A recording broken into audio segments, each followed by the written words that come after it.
How is capitalism compatible with your definition of good if it requires ever-increasing uses of the finite resources of the planet, where once depleted would mean our end?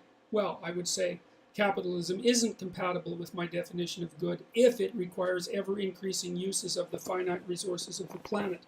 But that's by no means self-evident, even though the scuttlebutt, let's say, especially among the environmentalist-oriented types, whom I have some sympathy for, by the way, especially with regards to ocean depletion. There's a huge argument, and there has been for many, many years, between the economists and the biologists, and this is a really important thing to know. And the economists point out that human ingenuity is such that we're continually able to make more with less, and certainly over the last, well, 500 years, especially in the last 150 years, that's just absolutely evident. You know, like people say we're going to run out of energy, and I think that's absolutely preposterous. It's like it's as crazy as thinking we're going to run out of matter. I mean, we're going through a bit of a bottleneck right now because, you know, the population is going to increase to about 9 billion, and then it's going to decrease. That's the most reliable projections, and 9 billion isn't a lot more than we have now. And you know, there's going to be some environmental disruption as a consequence of that. But I don't think there's any reason to assume at all that capitalism necessarily requires ever-increasing uses of the finite resources of the planet.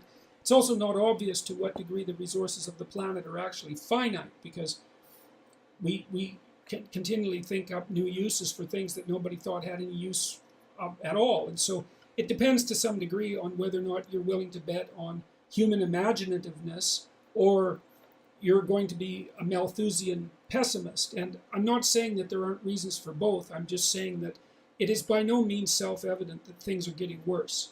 You know, like I can give you an example. So, you know, in the last 15 years, the Millennium Goal for the UN was to have world poverty, like absolute poverty, so that's less than $1.50 a day, by 50% within 15 years. And that was actually reached ahead of schedule. And we've lifted hundreds of millions of people into the middle class over the last 30 years. And so there is an increasing inequality in the West because the working class has taken the brunt of that, say, that redistribution to third world countries. But by the same token, you know, there's no starvation in the world anymore, except really for reasons of misdistribution and political purpose.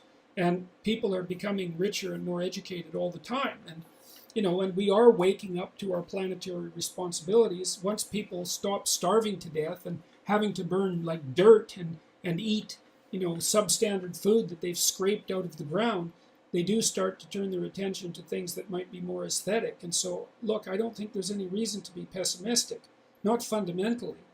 And I guess the reason that capitalism is compatible with my definition of good, I wouldn't say that exactly. I would say that I don't see an alternative that has manifested itself that doesn't have far more negative consequences. You know, it's sort of a minimal pessimism issue. It's like, well, this is the best devil that we have.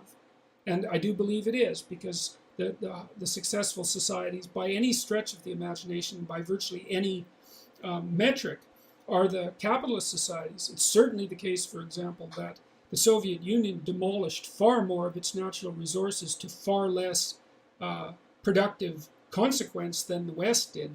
There's evidence, there's suggestions that between 10 and 15% of the total area of the Soviet Union has been rendered more or less permanently uninhabitable. So the question is, compared to what?